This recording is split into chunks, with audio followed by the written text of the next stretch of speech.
Luigi, aquí Recording is estamos on. todos muy contentos de tenerte. Ya nuestros participantes son egresados y también alumnos del último ciclo que actualmente todavía se encuentran estudiando en TechSoup, así es que bienvenido. Muchas gracias por estar presente en esta feria. Gracias a ustedes, María Eugenia, por la oportunidad. Bien, bueno, ante todo, buenas tardes con todos. Bien, gracias por esta presentación. Sí, esta charla va a tratar sobre patrones GOF principalmente y principios SOLID. Como bien en la charla previa el compañero estuvo hablando bastante de estos temas de transformación digital, ahora digamos entrando un poco más hacia detalles de implementación, ¿sí? Estos conceptos de patrones y principios ayudan mucho más en lo que es todo tipo de productos de software, sea de backend, de frontend o de alguna otra índole. Bien, les voy a compartir primero que nada la agenda. Vamos a hablar un poco de una breve introducción a ingeniería de software y entender dónde es que calzan estos conceptos de patrones o principios SOLID y patrones Gang of Four. Luego, bueno, voy a ir a explicar un poco de cada uno de estos conceptos, tanto de SOLID y en algunos patrones del Gang of Four. Y luego vamos a ver un ejemplo de cómo se pueden aplicar todos estos conceptos en el mundo real. ¿Sí? Quedo atento, como siempre, a cualquier consulta. Y bueno, para adelante. Excelente. Muchas Primero, gracias. nosotros, cuando ya interactuamos dentro de los proyectos de software, tenemos tenemos que atender usualmente tenemos que brindar funcionalidades dentro de estos productos, ¿sí? Esas funcionalidades pueden llegar en forma de algún documento, un documento de caso de uso, una historia de usuario, por allí si se trabaja más en ágiles, ¿cierto? Y bueno, ¿qué podemos separar del requerimiento funcional? Bien, que es cómo debería funcionar el software, bien, comparado con requerimientos no funcionales, como se pueden ver en la parte de acá en esa pantalla de la derecha. Nos pueden pedir de forma funcional, necesitamos que el usuario pueda ingresar a la plataforma. Bien, sin embargo, para ingresar a la plataforma pueden haber muchos mecanismos. Por ejemplo, tener mi usuario y contraseña con un email, ¿no? Y la contraseña. Puedo tener un login tercerizado con una entidad que me valida mi identidad, como lo son el login con Facebook, login con Google, login con Twitter o alguna otra plataforma que, bueno, conocida, ¿sí?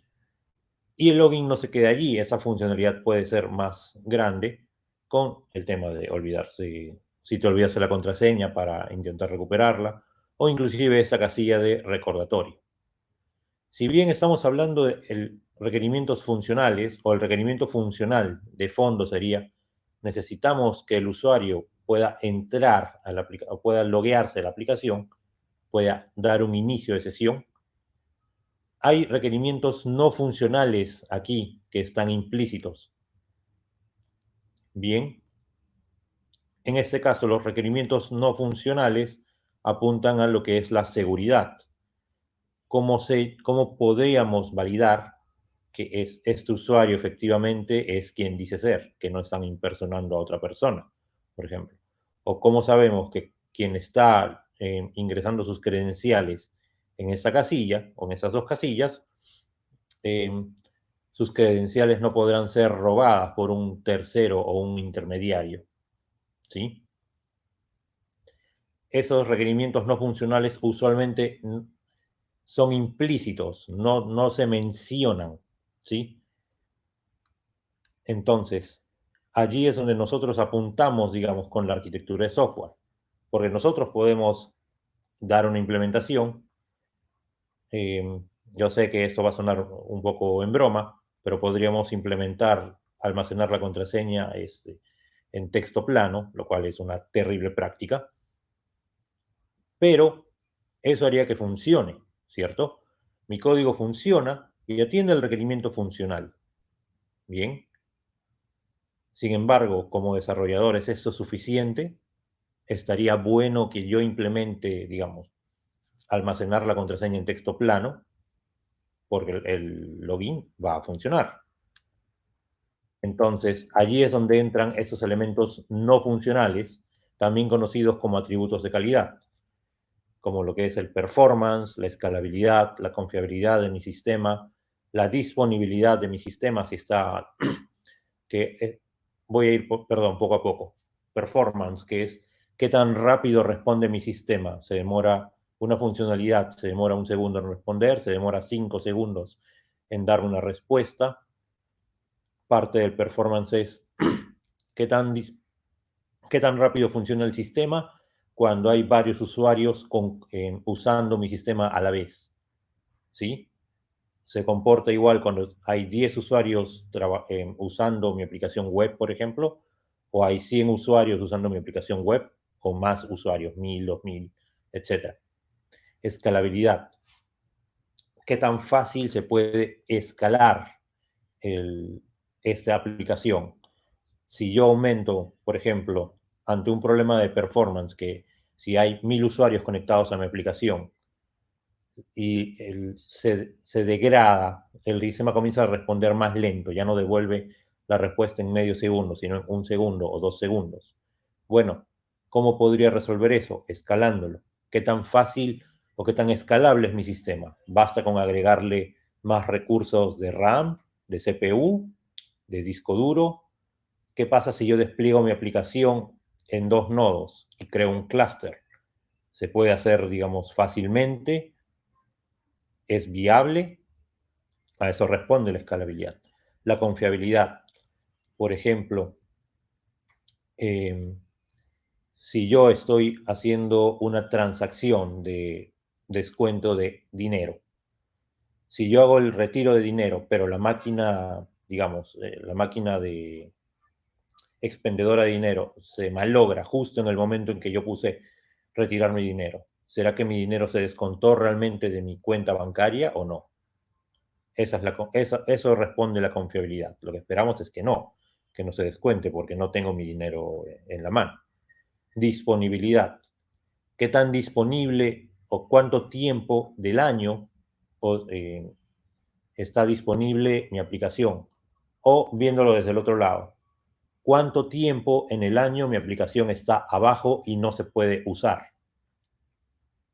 Un ejemplo claro de eso es cuando a veces habrán mandado un mensaje de WhatsApp o de Telegram y el mensaje ven que no sale de su celular. Y luego buscando en noticias sale que no es algo que nos pasa solo a nosotros o a cada uno de forma independiente, sino es a toda una a todo un bloque de usuarios. Eso es falta de disponibilidad, que el sistema se cayó o desapareció. Mantenibilidad, qué tan fácil eh, y con qué tan fácil significa cuánto tiempo toma mantener el sistema o aplicar alguna tarea de mantenimiento. ¿Qué modificabilidad? ¿Cuánto toma modificar la arquitectura o los componentes de mi sistema? ¿Es fácil de probar o no es fácil o no es tan fácil de probar? ¿Y qué tan complejo es probar mi sistema? La testeabilidad. La flexibilidad, ¿qué tan flexible es este sistema a agregar nuevos cambios o a ser extendido? Por ejemplo, agregarle plugins. Interoperabilidad. Mi sistema se puede comunicar con otros sistemas. ¿Qué tan sencillo o qué tan complicado es eso? Temas de seguridad, como estuvimos hablando hace un momento. ¿Qué pasa si un extraño entra a mi sistema o a mi información? ¿Será que mi información está cifrada y aunque la robe no la puede ver? ¿O puede ver absolutamente toda la información y darme problemas? ¿Qué pasa si, cómo puedo evitar que impersonen a los usuarios o que les roben las credenciales? Y portabilidad, digamos, lo que yo estoy trabajando puede correr en una computadora, ¿no? En mi computadora. ¿Qué tan fácil es que eso pueda correr en una segunda computadora, en un sistema operativo diferente o bajo una configuración distinta. ¿Qué tan portable se vuelve mi sistema? Sobre estos puntos, ¿cómo los cubrimos? ¿Sí? Como ven, hay muchas preguntas y claro, cada contexto, eh, cada aplicación lo resuelve de una forma diferente, porque depende del contexto. Y el contexto está orientado más que nada por eh, cada negocio, ¿sí? Cuando nosotros apuntamos a qué es lo que estamos construyendo, estamos hablando de la arquitectura de software, ¿sí? La arquitectura se responsabiliza principalmente de definir cómo van a estar vamos a diseñar esos componentes de software que están en ejecución, cómo esos componentes se relacionan entre ellos y cómo podría lucir el esqueleto para conocer este mapa de interacción entre los componentes. Aquí, por ejemplo, en el lado izquierdo, vemos que este sistema, que bueno, no tiene nombre, pero es una aplicación que tiene en el todo es una gran aplicación. Las partes es que tiene un componente, que es una aplicación web, tiene otro componente, que son aplicaciones móviles, y estas dos aplicaciones, a través de una red pública, se comunican con un balanceador de carga, que este balanceador de carga distribuye las peticiones hacia dos servidores, que da a entender una aplicación que está clusterizada. Y esto puede estar, al menos en base al diagrama, puede estar en hardware on-prem, ¿sí? No necesariamente está en la nube. Eso es un ejemplo de una arquitectura. Es una arquitectura compleja o básica, pues indistinto de eso, ¿sí? Porque eso es un esquema, digamos, cliente-servidor de comunicación. El detalle ahora, cuando hacemos un doble clic sobre esta aplicación backend, por ejemplo, o sobre alguna de las aplicaciones que están desplegadas en la web o en el móvil, nosotros podríamos ver cómo se constituyen los componentes de software, en este caso clases, interfaces o funciones o módulos.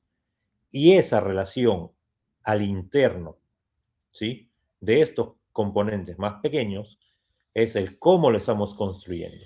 Y aquí es donde interactúa el diseño de software. Bien, como ingenieros de software, nosotros debemos entender la diferencia entre la arquitectura de software y el diseño de software y las responsabilidades sobre cada uno de ellos. Bien.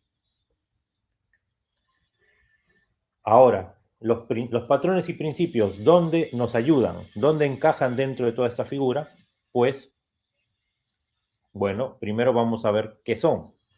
Los patrones son una plantilla ante un problema común y la solución que hay a este problema común. Por ejemplo, fuera del ámbito técnico, yo necesito, yo tengo que calentar mi comida, ¿bien? ¿Cómo lo hago? O puedo usar, digamos, puedo poner esta comida en la sartén o puedo ponerle un plato y ponerlo en el microondas, ¿bien? Eso es un problema común, ¿bien? Tengo comida fría y quiero calentarla. ¿Cómo lo hago? La solución es, o lo calientas en un plato o lo calientas, perdón, en el microondas o usando una sartén. Eso es un patrón. Y está tan normalizado que inclusive ya no lo ven nosotros, como humanos, no lo vemos así, ¿sí? Simplemente decimos, bueno, esa es la solución. A eso apuntan los patrones, a que ante esos problemas, digamos, que son comunes, ya tenemos una solución. Y eso es una plantilla. Los principios, por otro lado, surgen como buenas prácticas a partir de la experiencia, bien, de distintas experiencias, para atender estos atributos de calidad, de performance, de seguridad, de testeabilidad, etc.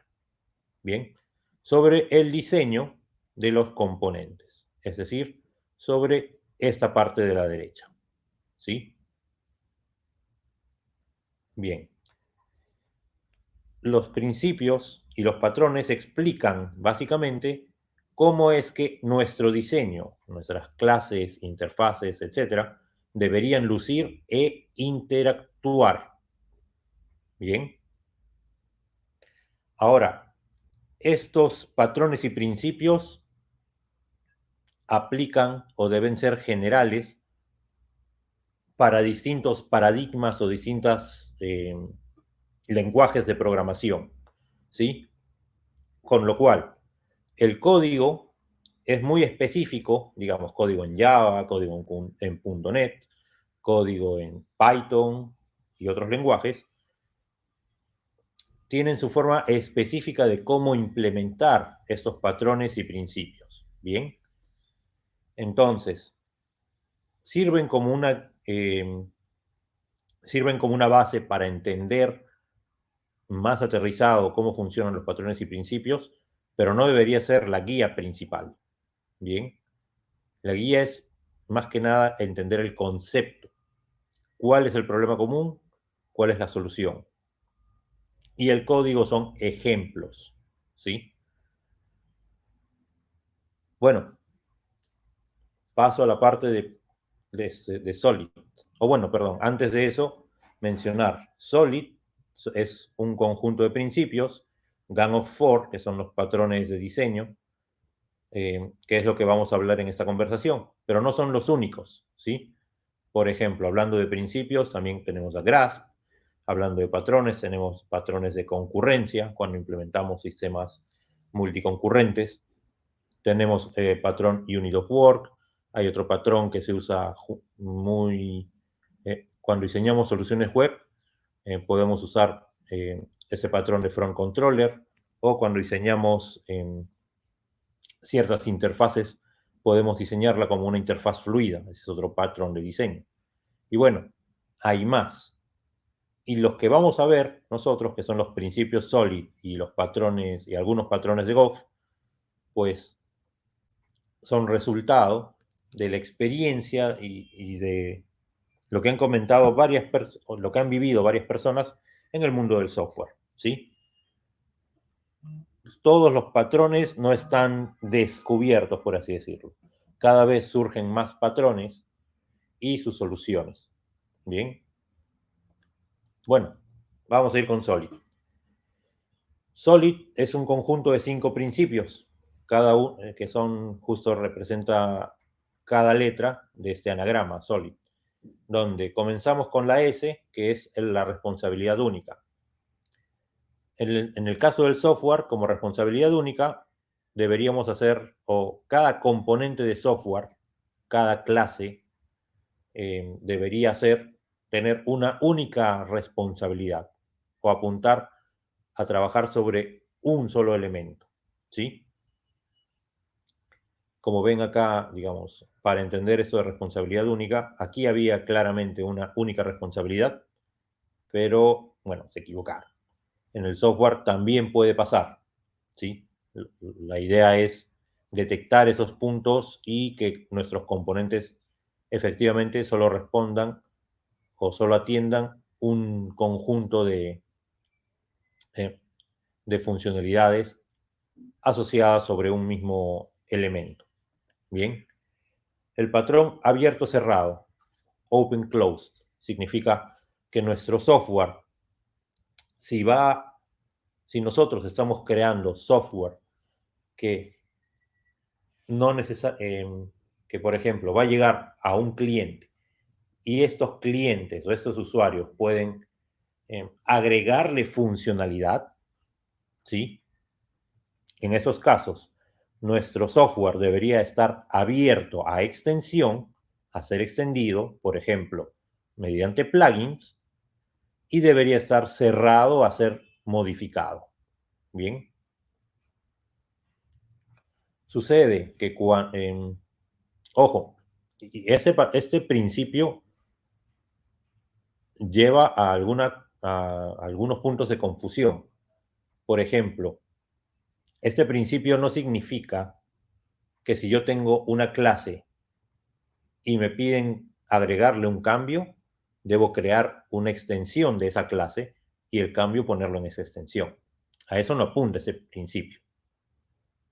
Es más, lo que dice este principio es, si tú, desarrollador, trabajas sobre ciertas clases, cierto software, y tú lo puedes mantener, entonces tú lo puedes modificar.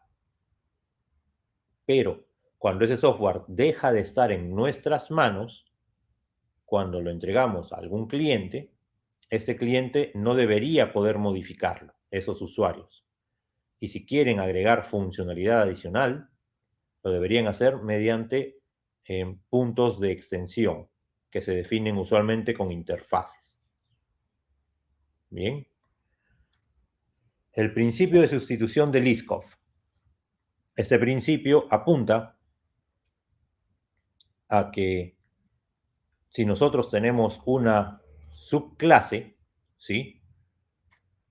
Intentemos reemplazarlo por una superclase y que el comportamiento deba continuar o deba mantenerse. Debemos hacer eso constantemente hasta llegar a cierto límite. Lo que se representa acá en estas figuras, si bien ambos son unos caballos, ¿sí? Debemos evaluar que si, por ejemplo, en este lugar pusiéramos a este caballito de acá a la izquierda, si es que puede cumplir esa funcionalidad. Bien, reemplazándolo como si fuese una superclase. Y si se cumple, deberíamos seguir haciendo ese ejercicio hasta que, bueno, hasta que ya no se pueda. Porque lo ideal con el principio de sustitución de Liskov es que siempre trabajemos con la mayor abstracción posible. Luego, tenemos el principio de segregación de interfaces. Usualmente, cuando nosotros construimos software, sucede que, a pesar de que entreguemos software que, por ejemplo, satisface el principio de responsabilidad única, vemos que en realidad esas interfaces que hemos definido o estos componentes que hemos definido, manteniendo esa única responsabilidad, no satisface o hay algunos retos en caso de implementación. Así que lo mejor sería separar esos componentes en dos o más componentes pequeños. Un ejemplo de esto, que también se conoce como un patrón de microservicios, es CQRS, Command Query Responsibility. ¿En qué consiste? Por ejemplo, en Amazon, ¿sí? Si nosotros hacemos una búsqueda de productos en Amazon, esta búsqueda usualmente responderá de forma instantánea, ¿sí? Alguno de ustedes creo que habrá o habrá buscado o habrá ayudado a buscar algún artículo en Amazon. ¿Qué sucede? Que la lectura de los datos de producto sucede muchísimas más veces que la creación de productos a vender o a ofertar en Amazon, ¿sí? Entonces, nosotros podríamos tener una aplicación que se encargue de manejar, digamos, todos los productos que se puedan vender en esa plataforma de Amazon o en nuestra propia plataforma e-commerce. Pero ¿qué sucede? Eso sería bien diseñado. Es un componente que satisface la responsabilidad única de administrar productos a la venta. ¿Cuál es el problema? Que como que hay muchas más operaciones de lectura, ¿sí? Comparadas con las de escritura. Hay más búsquedas de productos que creación de productos de venta. Entonces, en ese caso conviene separarlo, esa funcionalidad específica, la de lectura, conviene separarla de la funcionalidad de escritura, ¿sí? Para que así cada una pueda evolucionar y tener su propio crecimiento. Y por último, la inversión de dependencias. Bien, que ese principio nos indica, nosotros deberíamos apuntar a que las dependencias que tenemos en nuestro proyecto, o bueno, perdón, en nuestros componentes, todas las dependencias deberíamos apuntar siempre a composición de las dependencias, en lugar de tener un fuerte acoplamiento entre nuestros componentes. Ese principio de inversión de dependencias lo veremos más en detalle cuando veamos algunos ejemplos de los patrones de diseño, ¿sí? Bueno, vamos a explicar los patrones GOF. Voy a ir un poco más rápido en esto.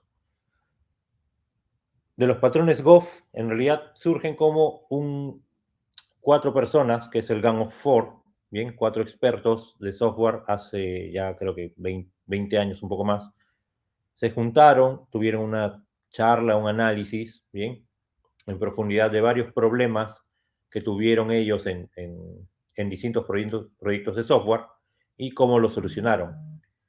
Y como resultado de todo ese análisis lo documentaron y generaron un libro.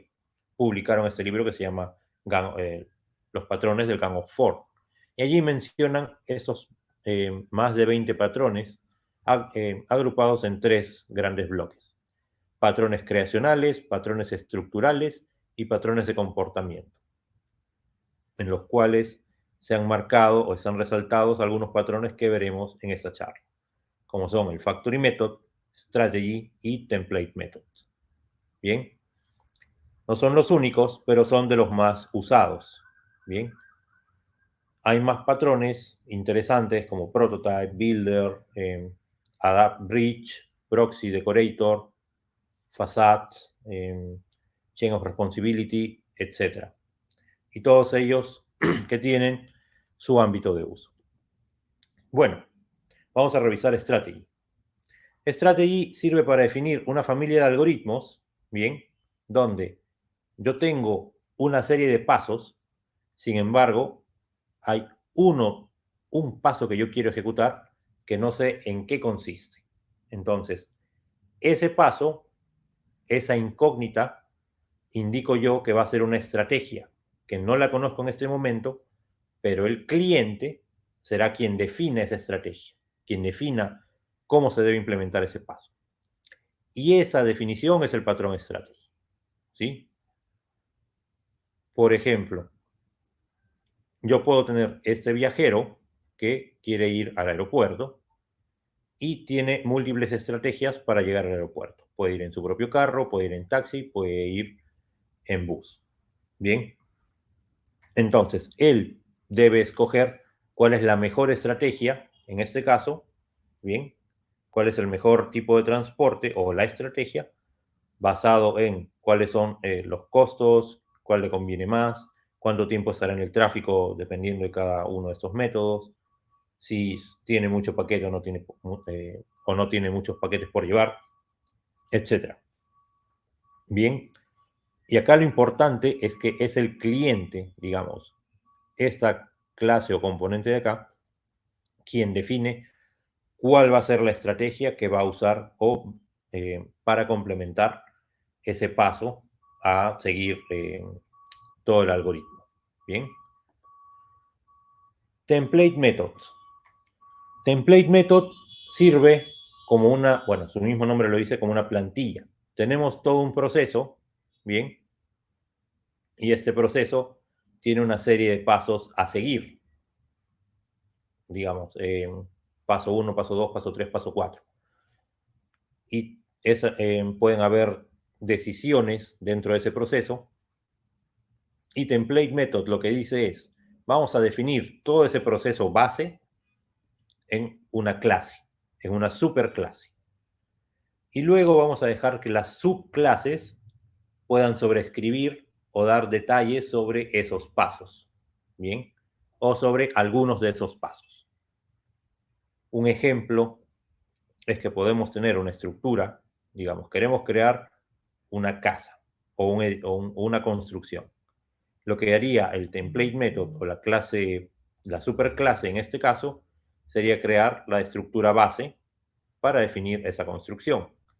Y luego cada subclase le podría cambiar algunos pasos o agregarle comportamiento, como por ejemplo una subclase que lo que haga es agregar eh, una entrada, otra subclase que lo que hace es agregar banderas y una tercera subclase que crea, digamos, hace una evolución mucho mayor de esa construcción, ¿sí? Luego, tenemos el patrón Factory Method. Factory Method está muy vinculado con el patrón Strategy.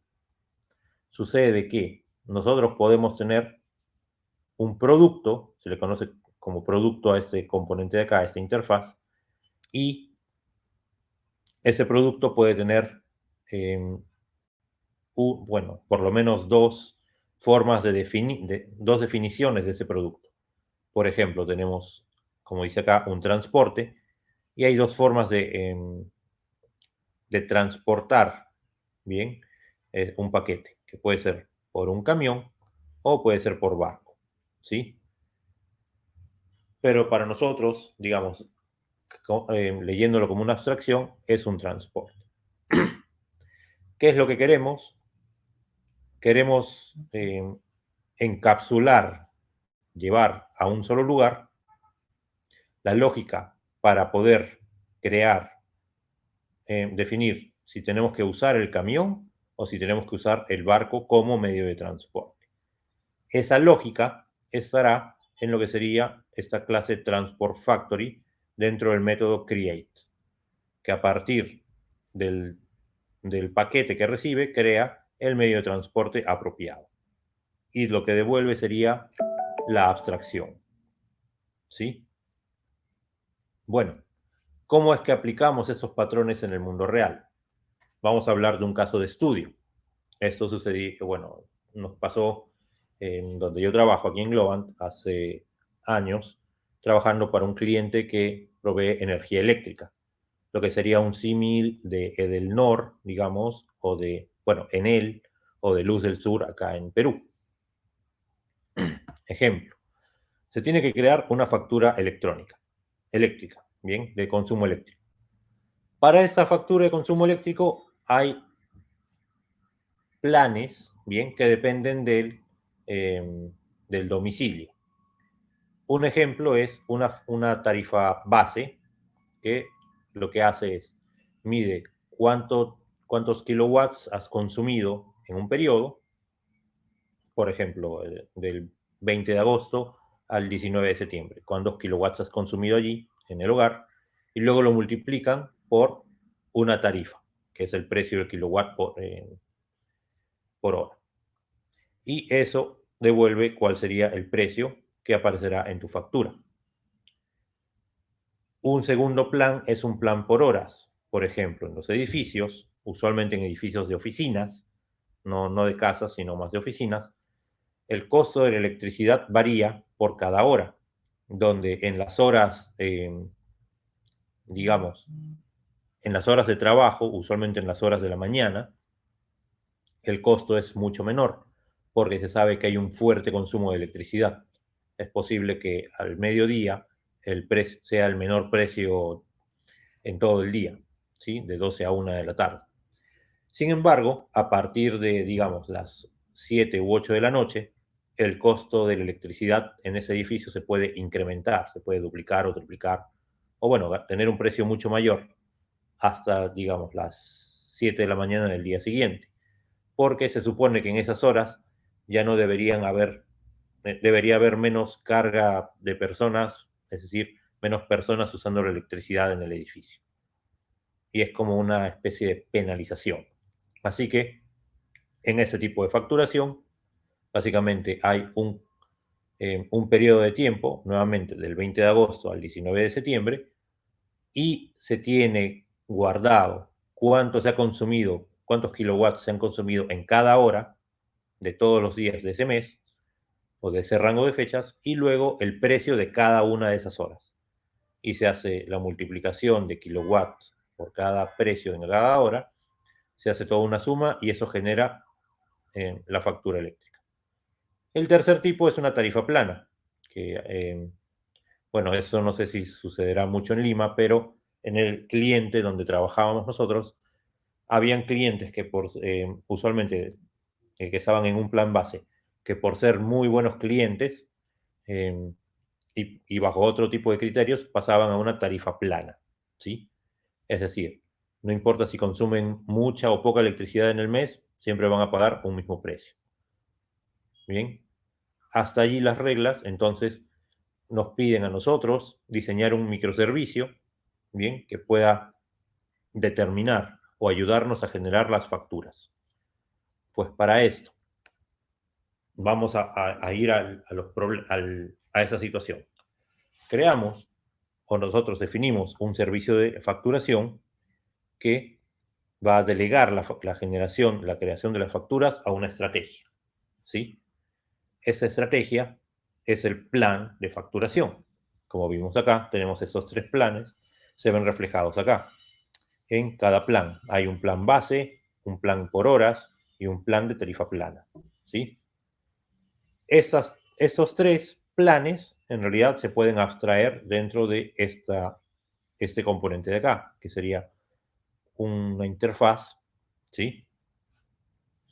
Para proveer flexibilidad y no asociar este componente de acá de billing service con estos diferentes tipos de plan, por si es que aparece mañana más tarde un nuevo tipo de plan.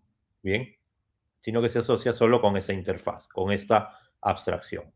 Esto de acá obedece a varios principios que hemos visto antes. Es, es más, esto de aquí, por ser una interfaz con diferentes implementaciones para completar el algoritmo, eso es un patrón strategy. Esto de acá, que el billing service se asocia al billing plan y no se asocie con los planes específicos, atiende al principio de sustitución del ISCO. Y otra cosa más, que cada uno de estos componentes tiene una única responsabilidad, lo cual atiende al principio bueno, valga la redundancia, principio de responsabilidad única, porque se enfocan única y exclusivamente en generar la facturación. Bien. Luego, como estos tres componentes van a tener una serie de pasos en común para generar la factura, ¿sí? Podemos abstraer esa serie de pasos en un componente intermedio, que podría ser una clase abstracta, ¿sí? Esta clase de acá sería el template method, sería bueno, la aplicación del template method y nuevamente reforzar el principio de responsabilidad única, ¿sí? Por último, para escoger, para que el billing service no tenga la lógica él de cómo crear o cómo escoger cuál de estos planes va a ser el que se va a trabajar, creamos un billing plan factory, ¿sí? Esta fábrica es la que se encarga de evaluar a partir de la información del cliente que se va a facturar cuál de estos planes o cuál de estos componentes es el que debiese usarse. De esa forma también se desacopla el billing service de la lógica de selección de estos componentes de acá. Bueno, ¿cuáles son los retos que nosotros tenemos que surgen al usar los patrones y los principios? Pues primero es identificar qué patrones tenemos que usar mientras estamos en la fase de análisis técnico. Esto de aquí es un reto porque usualmente cuando nosotros nos llega un problema como el que vimos aquí, eh, lo primero que pensamos o que se nos ocurriría sería, bueno, comencemos a implementar cada una de estas reglas por allí en métodos. Es cómo podríamos evolucionar esa idea de solo colocar algunos métodos a llevarlo a un diseño de este estilo, ¿sí? Desde el análisis técnico. Luego, cuando estamos implementando o estamos usando patrones de diseño, necesitamos más abstracción del equipo de desarrollo. Este tipo de, como les comentaba, este tipo de soluciones eh, requieren cierto tiempo para ser diseñadas así. Esto también significa que en lugar de tener métodos, vamos a tener más componentes. como vemos acá, 1, 2, 3, 4, 5, 6, 7 componentes para una solución. Con lo cual, el proyecto, cuando nosotros aplicamos patrones y principios, tendrá más componentes a mantener. Y hay que hay que evaluar si ese trade-off es válido para el equipo, ¿sí? ¿Por qué? Porque hay que guiar a los equipos y a aquellas personas que posean poca experiencia para que puedan aprender a crear diseños de esta complejidad, de una complejidad mucho mayor. Sobre todo a personas que están entrando en el mundo de software, requieren mucha guía, ¿sí? En este caso, ¿cuál es una herramienta? Las revisiones de código se vuelven una herramienta clave porque así permiten a otros desarrolladores revisar cómo se han implementado las soluciones y sobre todo poder preguntar por qué se diseñó de esta forma, en qué nos ayuda y dar respuestas acordes para que todas las personas en el equipo puedan aprender, ¿sí? Y sobre todo seguir entregando software de calidad. Por último, se define cuándo y cómo crear nuevas interfaces e implementaciones gracias a la aplicación de los patrones y de los principios. Hasta aquí, perdón, que ya en la parte final he corrido un poco más. Quería saber si hay dudas.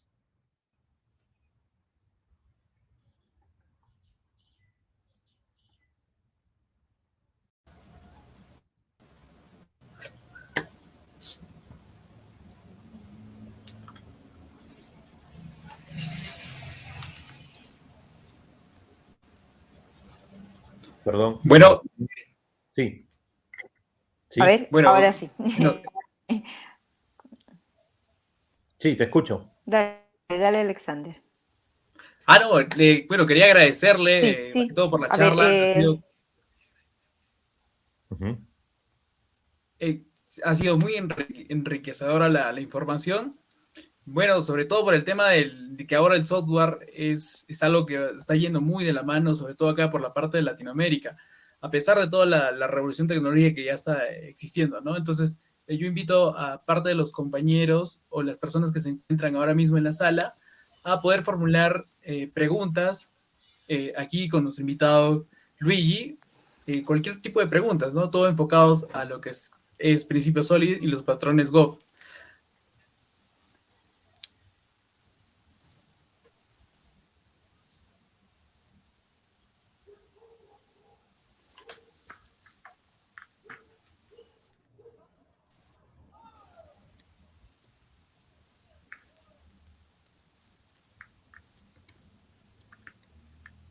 Bueno, parece que no tenemos alguna pregunta. Pero quería formular una pregunta. En el caso en este caso de los principiantes que estamos entrando en lo que es el mundo del software, Sí. ¿de qué manera podríamos, aparte de lo que es lo que ya explicó, la parte de los principios Solid, por dónde podría empezar lo que es para nosotros la ruta de aprendizaje? Bien. Es una buena pregunta. Bien, y luego voy a tu pregunta, Gerardo, que es sobre libros. En realidad, lo primero sería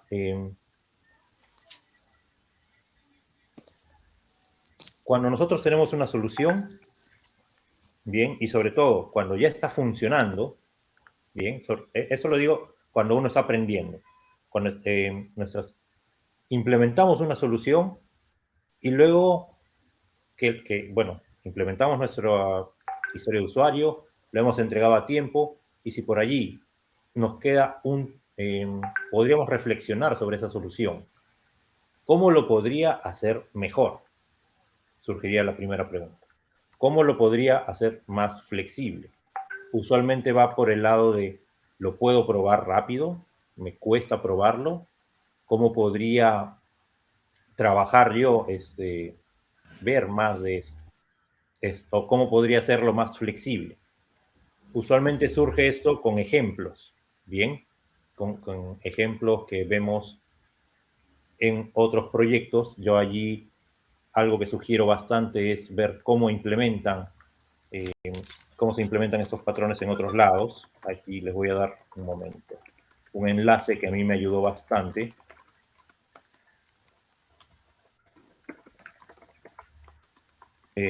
si bien yo no aprendí mucho viendo libros, ese tipo de cosas las vi más viendo código, ¿sí? Y luego probando, practicando. Como les digo, si ya tienes código que ya funciona, puedes probar. ¿Y qué pasa si hago este cambio con tal de aplicar alguno de los patrones?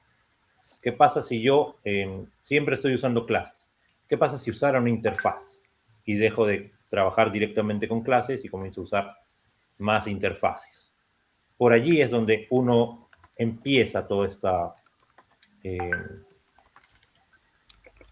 experiencia.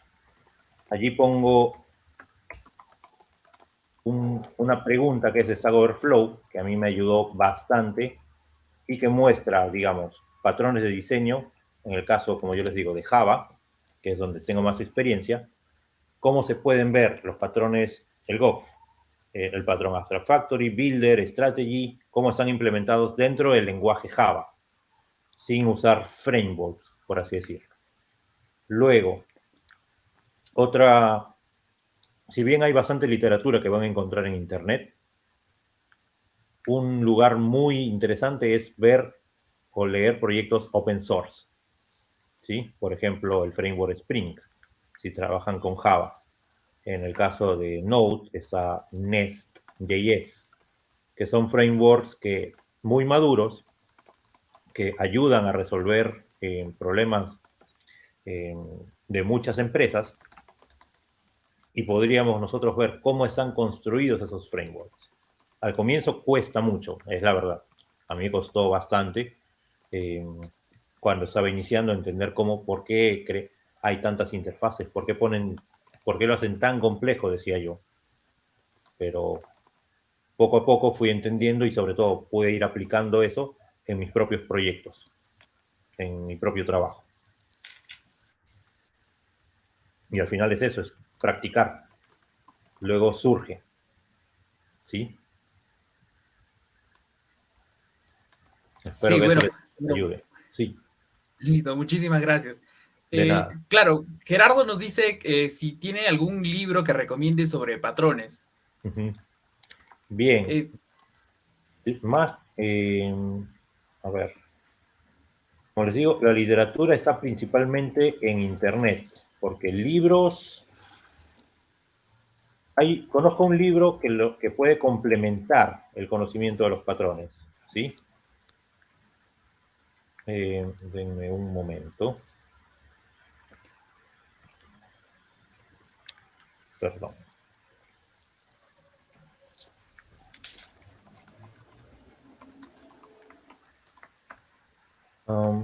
Sí, este de aquí, que es más. Esta página me gusta bastante porque explica los patrones, patrones GOF, en distintos lenguajes de programación. Por si allí no todos trabajamos con Java, hay personas, siempre trabajamos con distintos lenguajes, Golang, PHP, Ruby, etc. Entonces, esa página justo muestra ejemplos no solo en lenguajes de programación, sino también en idiomas, como español, inglés, francés, etc. Y ayuda bastante. ¿Sí? Esa es una que yo sugiero mucho.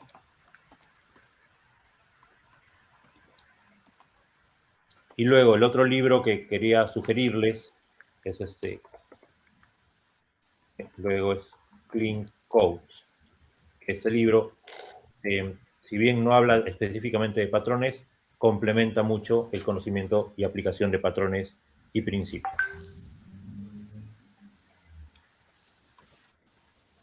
Bien. Bueno, agradecerle una vez más por su presencia, por la charla. De verdad, en lo personal ha sido muy me ha nutrido bastante de información. De hecho, que pienso que la mayor parte de aquí, de los presentes, estamos estudiando lo que es software y nos estamos aventurando por una ilusión de poder revolucionar todo en el ámbito de la tecnología, ¿no? Por ejemplo, inspirándonos en empresas o aplicaciones súper, súper grandes, como por ejemplo Netflix, Facebook o algunas que nosotros también pudiéramos crear, ¿no? Entonces, nosotros también al escuchar este tipo de charlas, de poder garantizar un software de calidad que pueda soportar una cantidad cierta de personas, de red, por ejemplo, de que pueda estar a nivel de todo el mundo. Entonces, siempre yo me hago una pregunta, ¿no? Entonces, ¿cómo es que una aplicación como, por ejemplo, WhatsApp puede sostenerse a nivel de todo el mundo, ¿no? Y yo puedo programar o encontrar un tutorial en YouTube y esta se puede caer con 100 o 200 personas. Entonces, detrás de esto, como usted menciona, está lo que es la eficacia y la aplicación de patrones y otro tipo de soluciones. Bien, esperemos poder volver a contar con su presencia en nuestro nuevo evento en el siguiente año o en alguna otra oportunidad. Muchísimas gracias. Igualmente, quisiera recordarles a todos los participantes que tenemos un pequeño formulario que acabo de enviar, el cual nos va a ayudar a nosotros a poder mejorar cada vez más este tipo de charlas para que puedan ser más nutridas para ustedes y sobre todo para el ámbito en el cual estamos estudiando el caso de software. Bien, tenemos una última pregunta de Wilson, que nos dice, ¿cómo va el mercado en Perú? ¿Es mejor especializarnos en algo o saber un poco de todo? Usualmente aquí desean que sepamos de todo. Sí, me ha pasado cuando he trabajado antes de Globant, en empresas de acá de Perú, sí, pedían saber mucho de todo. Y mira, yo creo que hay dos tipos de conocimiento.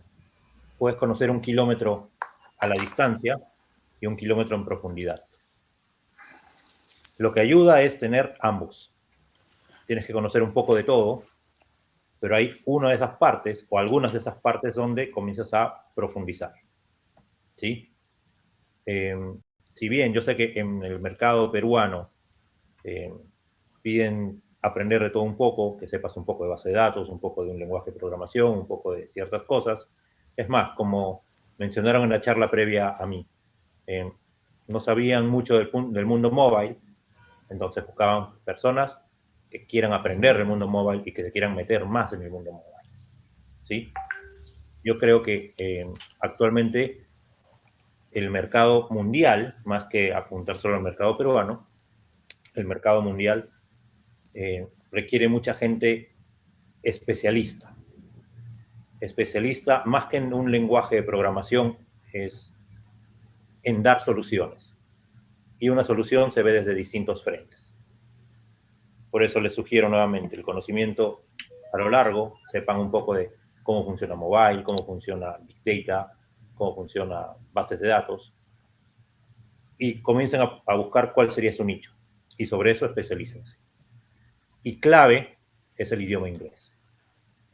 Si saben inglés, van a llegar a más oportunidades. Bien, excelente. Muchas gracias. Muy bien, muy bien. Excelente, Luigi. Gracias, Alexander, gracias por tu apoyo. Luigi, queríamos a nombre del equipo alumni agradecerte, a nombre de TechSoup también agradecerte por la participación y por toda esta información que nos has compartido. Y yo sé que es muy motivador, como dijo Alexander, para nuestros egresados y alumnos que están en este mundo del desarrollo del software. Muchísimas gracias y muy sabios consejos. Te agradecemos mucho. Hasta una próxima oportunidad. A todos muy amables por estar presentes en esta charla. No se olviden que continuamos con otra charla en breves minutos. Gracias a todos. Hasta luego.